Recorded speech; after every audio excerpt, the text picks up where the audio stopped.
जय हिंद बच्चों।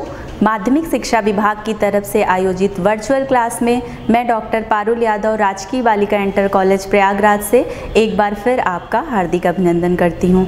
बच्चों, हम लोग कक्षा 12 की गणित का 10वां अध्याय पढ़ रहे थे। आज उसका हम भाग 3 अध्ययन करेंगे। पिछले अध्याय में हम लोग एक असमतलीय सदिश के वियोजन के बारे में पढ़ रहे थे। आइए उसी के आगे से स्टार्ट करते हैं। बच्चों, पिछले कक्षा में हम लोगों ने जाना था कि असमतलीय सदिश क्या होते हैं। ऐसे सदिश जो किसी एक ही समतल के समानांतर नहीं होते, उन्हें हम असमतलीय सदिश कहते हैं। एक सदिश का 3 असमतलीय सदिशों में वियोजन हम लोगों ने देखा था और हमने देखा था कि किस तरीके से एक सदिश को वेक्टर ए बी सी को क्रम से हम O X O Y O Z की दिशा में सदिश आर का समकोणीय वियोजित भाग कहते हैं।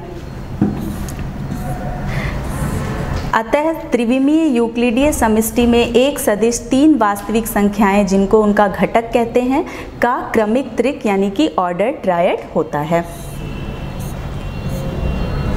आइए बच्चों, हम लोग सदिशों के घटकों पर प्रमेय देखेंगे। इसको हम साधारण बीजगणित से ही समझ सकते हैं। यदि 2 सदिश आपस में बराबर होते हैं तब उनके संगत वियोजित भाग भी बराबर होते हैं। दूसरा है, सदिशों के योग में आए सदिश के वियोजित भाग उन सदिशों के संगत वियोजित भागों के योग के बराबर होते हैं। और तीसरा प्रमेय है, ये आपका प्रूफ करने के लिए नहीं आता है, लेकिन आपको ये जानना चाहिए और इसका आप एप्लीकेशन देखेंगे सवालों को हल करते समय। तो तीसरा प्रमेय ये है कि यदि S एक अदिश, आप जानते हैं स्केलर क्वांटिटी है, और वेक्टर A के जो ऑर्डर ट्रायड जो है जिसमें हम लोग उसको वियोजित किए हैं, उसके भाग अगर A1 A2 और A3 हैं, तब अगर हम वेक्टर A को S से मल्टीप्लाई करते हैं तो जो उनके वियोजित भाग हैं X, Y और Z एक्सिस पर, वो भी क्रम से S टाइम्स बढ़ जाते हैं। यानी कि क्या हो जाएगा, SA1 SA2 और SA3 के बराबर हो जाएगा। नेक्स्ट है सदिश का मापांक। जब हम एक सदिश को 3 असमतलीय सदिशों में वियोजित करते हैं तब हम उसका मापांक किस प्रकार से ज्ञात करते हैं, आइए देखते हैं। सबसे पहले हम लोग एक 3 डायमेंशनल स्पेस की यहाँ पर रचना कर रहे हैं।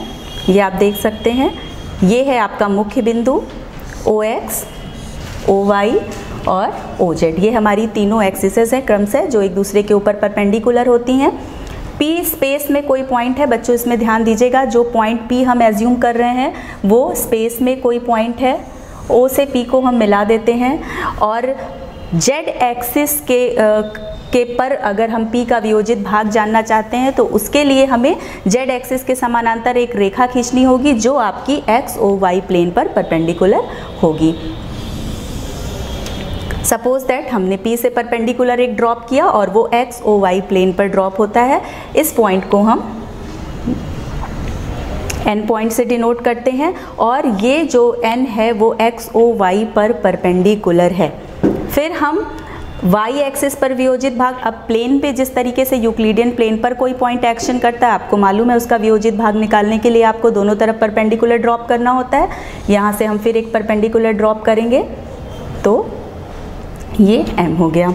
तो अब आप ये देख सकते हैं, पिछली कक्षा में हमने बताया था कि जो OM है वो X एक्सिस पर वियोजित भाग है, जो MN है वो आपका Y एक्सिस पर वियोजित भाग है, और जो आपका NP या इसको PN भी कह सकते हैं वो आपका Z एक्सिस पर वियोजित भाग है। अब आइए देखते हैं त्रिभुज। सर्वप्रथम हम देखेंगे, और ये वियोजित भाग की दूरी देख लीजिए, X एक्सिस पर X, Y एक्सिस पर Y, चूँकि ये आयत जैसा बन रहा है तो आपको मालूम है, तो ये आपका Y के बराबर, और जो NP की दूरी है वो आपकी स्मॉल z के बराबर होगी। सबसे पहले हम देखेंगे, और एक संरचना हमको और करनी पड़ेगी त्रिभुज को और अच्छे से समझने के लिए। O को हमको N से मिलाना होगा, और जो ONP या OPN जो एक ट्रायंगल आपको दिख रहा है वो भी एक पाइथागोरियन ट्रायंगल होगा। तो अब आप देख सकते हैं O त्रिभुज ONP में आपका OP जो है हाइपोटेन्यूज यानी विकर्ण का काम कर रहा है। PN जो है वो आपका परपेंडिकुलर है, तो OP को हम लिख सकते हैं ON square plus NP square Pythagoras के नियम से। दूसरा आप देखिए ट्रायंगल OM और N में OM जो है M पर आपका राइट एंगल है, और इसमें जो है आपका ON स्क्वायर जो है आपका ओ एन स्क्वायर जो है आपका वो O M square plus M N square के बराबर होगा। तो इन दोनों की सहायता से हम अब ओ पी स्क्वायर का मान निकालेंगे। तो ओ पी स्क्वायर किसके बराबर हो जाएगा? O M square plus M N square plus N P square. अब हम इनका मान रख देंगे। ओ पी स्क्वायर इसको हमने मान लिया है, ये स्मॉल आर के बराबर है, तो ओ पी स्क्वायर आपका आर स्क्वायर के बराबर और ओ एम स्क्वायर आपका एक्स स्क्वायर के बराबर और एम एन स्क्वायर आपका वाई स्क्वायर के बराबर और सिमिलरली एन पी आपका जेड स्क्वायर के बराबर होगा। तो आर स्क्वायर का मान बच्चों हम लोग ये निकाल लिए हैं। जब हम इसको हल करेंगे तो आर का मान जो हो जाएगा वो under root X square Y square plus Z square के बराबर हो जाएगा।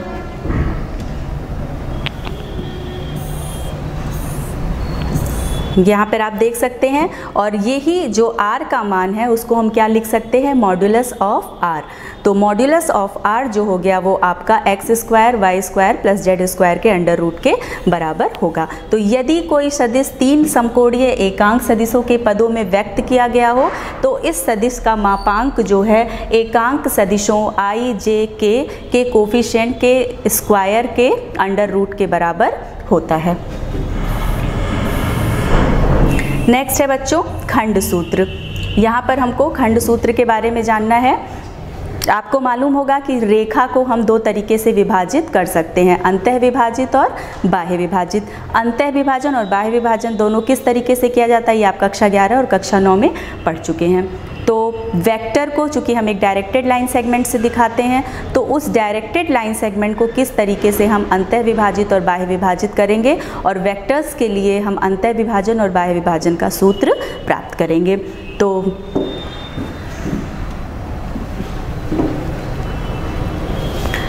यदि दो बिंदुओं ए बी के स्थिति सदिश, ध्यान दीजिएगा स्थिति सदिश आप पढ़ चुके हैं, तो यदि हम एक प्लेन में दो बिंदु मानते हैं ए और बी और उनके स्थिति सदिश क्रमशः ए और बी हो जो किसी मूल बिंदु के सापेक्ष हैं और जी वो पॉइंट है जो रेखा ए बी को m/n के अनुपात में अंतः और बाह्य विभाजित करता है जबकि मूल बिंदु वही है, तो हमें क्या करना होगा? OG का स्थिति सदिश ज्ञात करना होगा। तो आइए OG का स्थिति सदिश ज्ञात करते हैं।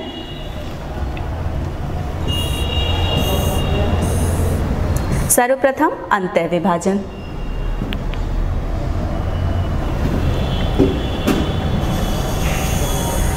बच्चों हम लोगों ने दो बिंदु एज्यूम किए थे A और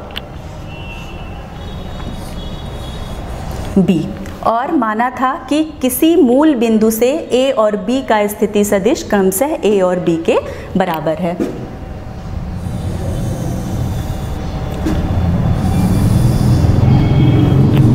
ये आपका मूल बिंदु A है। मूल बिंदु O से A की जो स्थिति है वो वेक्टर A के बराबर है, यानी कि A का जो स्थिति सदिश है वो वेक्टर A के बराबर और जो B का स्थिति सदिश है वो आपका वेक्टर B के बराबर है। अब G कोई बिंदु है जो रेखा को m/n के अनुपात में अंतः विभाजित करता है। बच्चों अंतः विभाजन में जो विभाजन का बिंदु होता है वो आपको दी हुई रेखा के मध्य या कहीं पर रेखा के अंदर ही प्राप्त होता है, वो उसके अनुपात पर निर्भर करता है। और बाह्य विभाजन में जो विभाजन का बिंदु होता है ऑब्वियसली वो रेखा के बाहर होता है। बाह्य विभाजन को हम लोग बाद में डिस्कस करेंगे, सबसे पहले अंतः विभाजन। तो मान लेते हैं कि ये बिंदु है G जो रेखा को m/n के रेशियो में विभाजित करता है। तो m/n आपका ये हो गया। अब AG का जो मान है वो आपका m के बराबर हो गया और जो GB का मान है वो आपका n के बराबर हो गया। एक कंस्ट्रक्शन हम करते हैं, O को G से मिला देते हैं और इसको सपोज कर लेते हैं कि ये C वेक्टर के बराबर है, यानी कि G का स्थिति सदिश मूल बिंदु O के सापेक्ष C के बराबर है। तो अब हमें C की वैल्यू यहाँ पर निकालनी है, किसके टर्म में? A, B और m/n की सहायता से हमको C के लिए OG का मान ज्ञात करेंगे जिसको हमने C वेक्टर के एज्यूम किया है। अब आइए देखते हैं कि सबसे पहले हम लोग अंतः विभाजन है तो AG और जो GB का रेशियो है बच्चों वो आपका m/n के बराबर हो जाएगा। NAG बराबर आपका MGB हो जाएगा। इसको हम वेक्टर फॉर्म में लिख लेते हैं। तो AG वेक्टर को हम क्या लिख सकते हैं बच्चों, इस पे ध्यान दीजिए। हम लोगों ने वेक्टर एडिशन के लिए ट्रायंगल लॉ पढ़ा हुआ था और आप AG निकालने के लिए आप देख सकते हैं कि AG कौन से ट्रायंगल में लाई कर रहा है। एक ट्रायंगल है OAG, उस ट्रायंगल की सहायता से यानी इस त्रिभुज की सहायता से हम AG का मान प्राप्त करेंगे। O से A यानी कि एरो इस तरीके से लगेगा, AG एरो इस तरीके से लगेगा और OG में एरो इस तरीके से लगेगा। तो अब आप देख सकते हैं त्रिभुज OAG में OG वेक्टर जो है आपका किसके बराबर हो जाएगा, OA प्लस AG वेक्टर के बराबर। तो AG वेक्टर को हम क्या लिख सकते हैं, OG vector minus OA vector. तो यहाँ पर हम n को इसी तरीके से रहने देते हैं और AG वेक्टर को हम लिख सकते हैं OG vector minus OA vector. इसको हमने यहाँ पर OG vector minus OA vector लिख दिया, ब्रैकेट क्लोज कर देंगे। सिमिलरली आप देख सकते हैं GB आपका ट्रायंगल OGB के अंदर लाई करता है और OGB में GB को दर्शाने के लिए चूंकि हम G से B की तरफ जाएंगे एरो इस तरीके से लगा देते हैं। तो GB का मान आपका OB माइनस OG के बराबर हो जाएगा। क्यों? क्योंकि OG plus GB is equal to OB vector, इसमें भी आप इस तरीके से लगा दीजिए। तो आप जब OG को उधर ले जाएंगे तो OB minus OG is equal to GB vector. तो यहाँ पर आप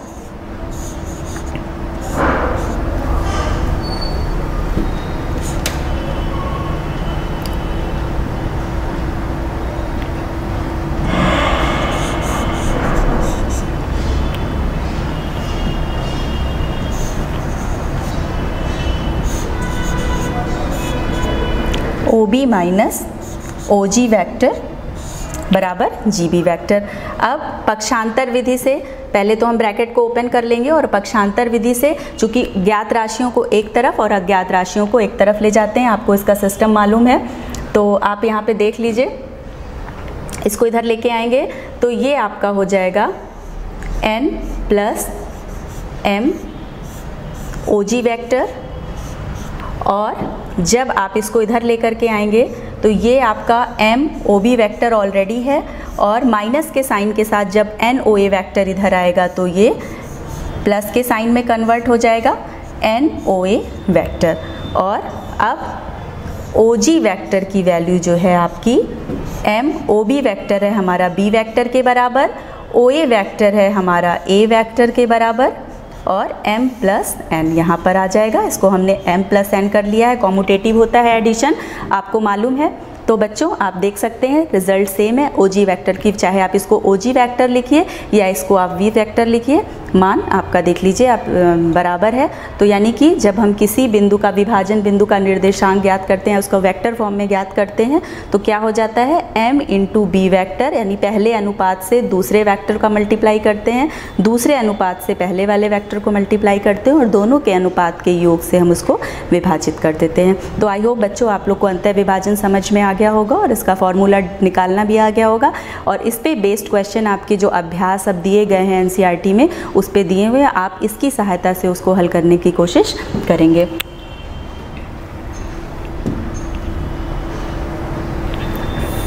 बाह्य विभाजन बच्चों, इसके लिए आपको एक टास्क है, आपका असाइनमेंट ही समझ लीजिए कि इसे हम डायग्राम से डिस्क्राइब कर देंगे, अंतर बाह्य विभाजन आपको समझा देंगे, लेकिन कोशिश करिएगा कि इसका फॉर्मूला आप अपने आप से प्राप्त करिए। लेकिन सबसे पहले जो इसका मेन टर्म है कि आपको बाह्य विभाजन अच्छे से समझ में आना चाहिए कि बाह्य विभाजन एक्चुअल में होता क्या है और हमको उसकी ज़रूरत क्यों पड़ती है। बाह्य विभाजन में जब हमारा दिया गया अनुपात दी गई दिष्ट रेखाखंड से, यानी कि जिस रेखा को हमें विभाजित करना है, अनुपात जो है उससे बड़ा होता है, तो ऑब्वियसली जो बिंदु होता है अनुपात का, यानी कि जिस बिंदु पर हम विभाजन कर रहे हैं वो रेखाखंड के भीतर नहीं होकर के कहाँ पर होता है, रेखाखंड के बाहर होता है। तो इस प्रक्रिया को हम क्या बोलते हैं, बाह्य विभाजन बोलते हैं। कैसे, अब आइए इसको देख लेते हैं। मानते हैं कि ये कोई दिष्ट रेखाखंड है A से B, O के सापेक्ष किसी मूल बिंदु O के सापेक्ष इसकी स्थिति सदिश जो है क्रमशः ए वेक्टर और बी वेक्टर के बराबर है। अब इस रेखाखंड को हमें बाह्य विभाजित करना है, तो बाह्य विभाजन में जो विभाजन का बिंदु होगा वो रेखाखंड के आपको बाहर मिलेगा। सपोज आपको जो बाह्य विभाजन में जो बिंदु G है वो रेखा के बाहर यहाँ मिलता है,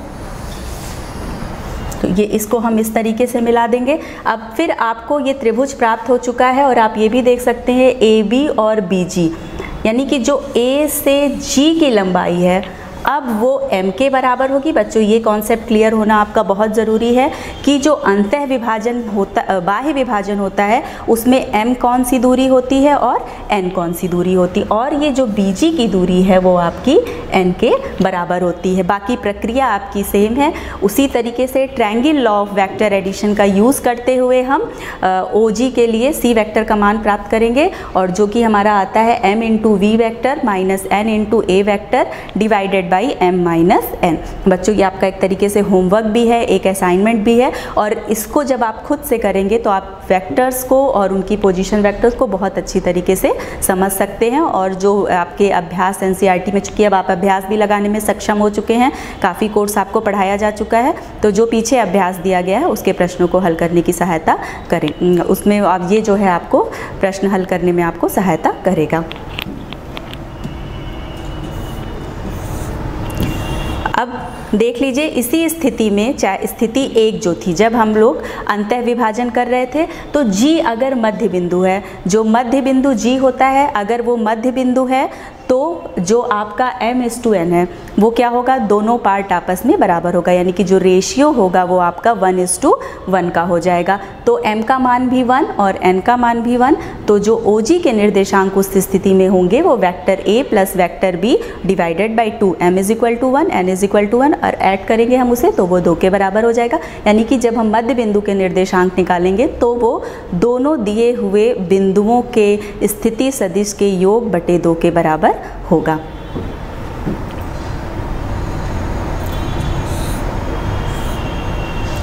अगला इसी पर बेस्ड आपका एक प्रमेय है कि दो सदिश, यानी कि अगर A और B कोई बिंदु हैं और एक रेखादिष्ट रेखाखंड के दो कॉर्नर्स यानी कि टर्मिनल और इनिशियल पॉइंट्स हैं, तो उनका परिणामी सदिश जो है वो लैम्डा प्लस म्यू OG होता है, जहां बिंदु G रेखा AB को μ लैम्डा के अनुपात में बांटता है, अर्थात AG/GB = μ लैम्डा, और वो उसका जो फॉर्मूला होता है वो इस तरह से होता है, lambda OA plus mu OB = lambda plus mu OG vector. आइए इस प्रमेय को प्रूव करने की कोशिश करते हैं, और ये आपके NCERT में गत वर्षों में प्रश्न पूछा भी गया है आपके बोर्ड एग्जाम में, तो उसके भी दृष्टिकोण से और अन्य सवालों को हल करने के भी दृष्टिकोण से ये प्रमेय बहुत ही महत्वपूर्ण है।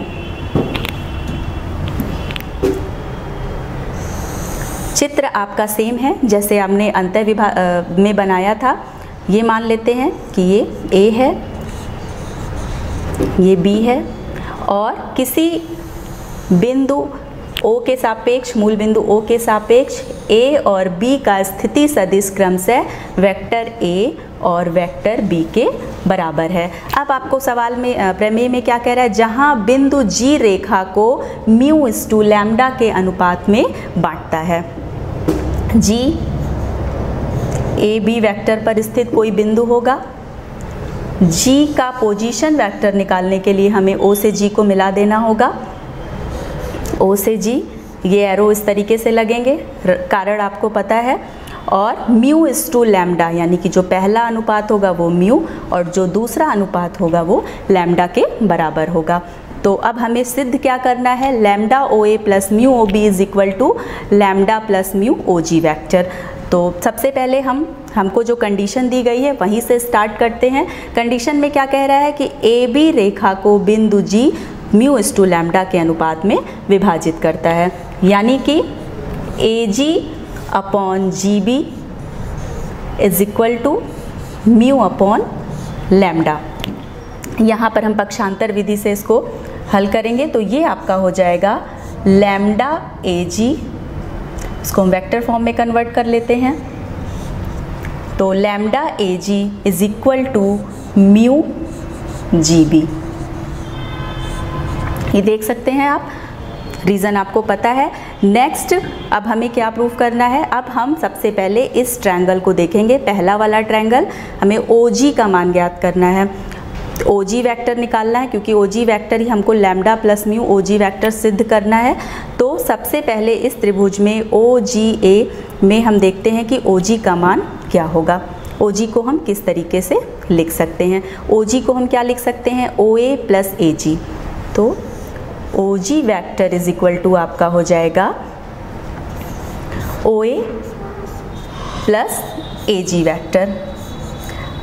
बच्चों, किसी भी सवाल को सिद्ध करने के लिए सवाल में जो चीज़ें दी गई हैं आप वहीं से, आपको कुछ नया नहीं सोचना है, आपको अपने दिमाग का इस्तेमाल करना है। यहाँ पर आपको देखना है कि हमसे सवाल में या प्रमेय में क्या पूछा जा रहा है। आप यहाँ देख सकते हैं OG का जो कोफिशिएंट है वो एक बार लैम्डा है और एक बार म्यू है।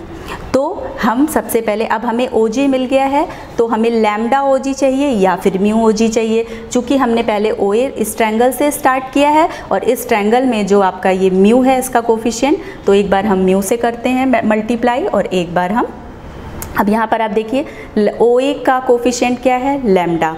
तो हम यहाँ पर आपको क्या मिल रहा है, OA मिल रहा है। OG में भी आपको क्या चाहिए, लैम्डा चाहिए।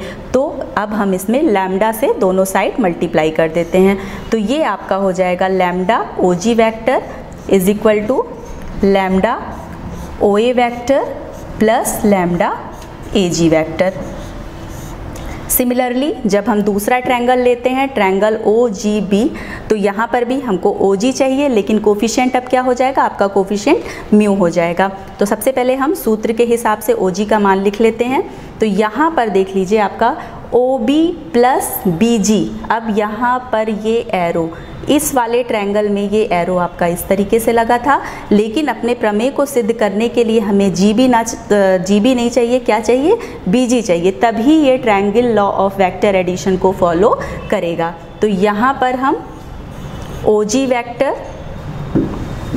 इज इक्वल टू क्या लिखते हैं, OB वेक्टर, बच्चों डायरेक्शन का हमको स्पेशली ध्यान देना है, प्लस BG वेक्टर। अब हमें आप यहाँ से देखिए प्रूफ क्या करना है, OB वेक्टर हमको म्यू कोफिशिएंट के साथ चाहिए और OG में भी एक बार इसका कोफिशिएंट आपको म्यू चाहिए। तो यहाँ पर हम क्या करेंगे, मल्टीप्लाई कर देंगे म्यू से। तो ये आपका हो जाएगा mu OG vector mu OB vector plus mu BG vector. अब इसको आप मान लीजिए अपनी इक्वेशन नंबर 1 और इसको आप मान लीजिए अपनी इक्वेशन नंबर 2। जब हम इक्वेशन नंबर 1 में इक्वेशन नंबर 2 को ऐड करेंगे तो एक साइड आप देख सकते हैं आपको lambda OG plus mu OG, lambda OG को कॉमन ले लेंगे तो आपको क्या मिल जाएगा, लैम्डा प्लस म्यू OG। तो यहाँ पर हम लिख देते हैं बच्चों lambda plus mu OG vector. अब हमने लेफ़्ट हैंड साइड को जोड़ लिया है, अब हम राइट हैंड साइड को जोड़ेंगे। तो आप यहाँ पर देख सकते हैं लैम्डा OA और इसमें आप आ जाइए म्यू OB। इसे हम एक साथ लिख लेते हैं is equal to, next line में लिख लेते हैं, यहाँ जगह नहीं है। तो lambda OA plus mu OB। अब ये तो हमारा प्रूफ हो गया, लेकिन हमें कुछ एडिशनल टर्म्स मिल रहे हैं। आप देख रहे हैं यहाँ पर आपको लैम्डा AG मिल रहा है और यहाँ पर आपको म्यू BG मिल रहा है। इसे हम कैसे एलिमिनेट करेंगे, हम वेक्टर्स के टाइप के बारे में पढ़ चुके हैं। आप यहाँ पर देखिए लैम्डा AG जो है आपका वो म्यू GB के बराबर है। इसको अगर हम BG कर दें तो ये क्या हो जाएगा, माइनस का साइन अपीयर हो जाएगा, और जब इस क्वेश्चन में ये माइनस के अपीयर के साथ आएगा तो दोनों एक दूसरे के इफेक्ट को क्या कर देंगे, एलिमिनेट कर जाएंगे, और ये रिजल्ट ही है जो हमको चाहिए था। तो आई होप ये प्रमेय आपको अच्छी तरह से समझ में आ गया होगा बच्चों। ये जो प्रमेय है ये NCERT में गत वर्षों में कई बार 5 नंबर और 3 नंबर के सवालों में पूछा जा चुका है। तो आप इसका जो है इसको अच्छे से समझने की कोशिश करिएगा। यहाँ पर आपका खंड सूत्र भी यूज़ हुआ है। नेक्स्ट,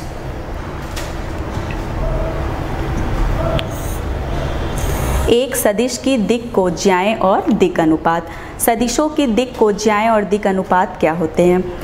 तो सबसे पहले हम ये एक जो वेक्टर है उसको एज्यूम करते हैं कि वो 3 डायमेंशनल स्पेस में कोई वेक्टर है, और 3 डायमेंशनल स्पेस को हम सबसे पहले ड्रॉ कर लेते हैं।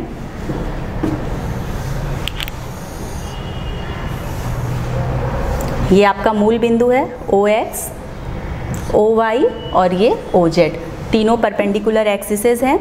अब कोई पॉइंट स्पेस में हम P एज्यूम करते हैं, O से P को मिला देते हैं, तो OP द्वारा X, Y और Z एक्सिस पर बनाया गया कोण जो है किसी वेक्टर का की डायरेक्शन कोसाइन, उनके जो कोसाइंस होते हैं एंगल्स के, उनको हम डायरेक्शन कोसाइन कहते हैं। सपोज दैट जो OP वेक्टर है वो आपका X और एंगल बनाते वक्त आपको डायरेक्शन का ध्यान देना है। एंगल जो होते हैं सारे वो एंटी क्लॉकवाइज डायरेक्शन में होते हैं। इसको हम और एलोबरेट करेंगे जब हम वेक्टर का प्रोडक्ट पढ़ेंगे, लेकिन आपको ये ध्यान देना है, आपने छोटी कक्षाओं में ट्रिग्नोमेट्री में भी पढ़ा है कि जो एंगल्स का मेजरमेंट होता है वो आपका एंटी क्लॉकवाइज डायरेक्शन में होता है।